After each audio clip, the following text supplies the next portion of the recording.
a procession to Passchendaele.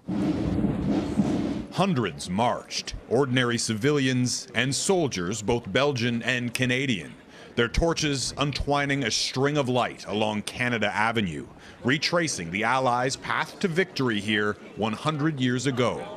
Along the route, Julia Pegamagabo and her cousin Brian, following in the footsteps of their great-grandfather. Francis Pegamagabo from Perry Island, Ontario, was the First World War's deadliest sniper, credited with nearly 400 kills and the capture of 300 prisoners, relying on skills he'd learned growing up on the reserve.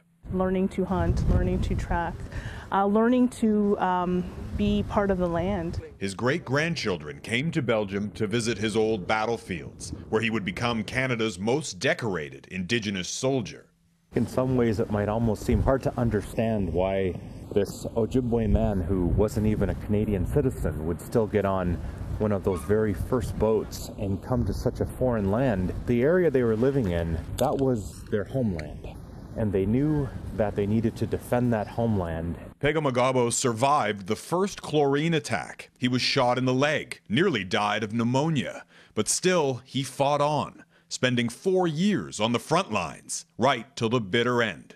But that victory came at a great cost. By the time the Battle of Passchendaele was over, nearly 500,000 people were dead, including 4,000 Canadians, all for a town that meant little towards the greater war effort. But these thousands of people have come here tonight not to debate the significance of the battle, but to honor those who fought and died in it.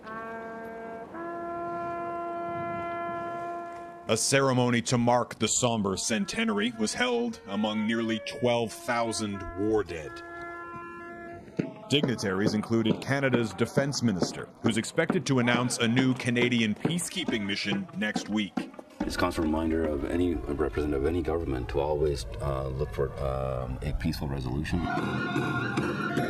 The Canadian contingent also included these Indigenous dancers, for whom Francis Pegamagabo is a legend. It's not very often that our people get recognition for stuff like that, you know, and just to hear these stories about them just makes me feel proud to be a part of it. You know?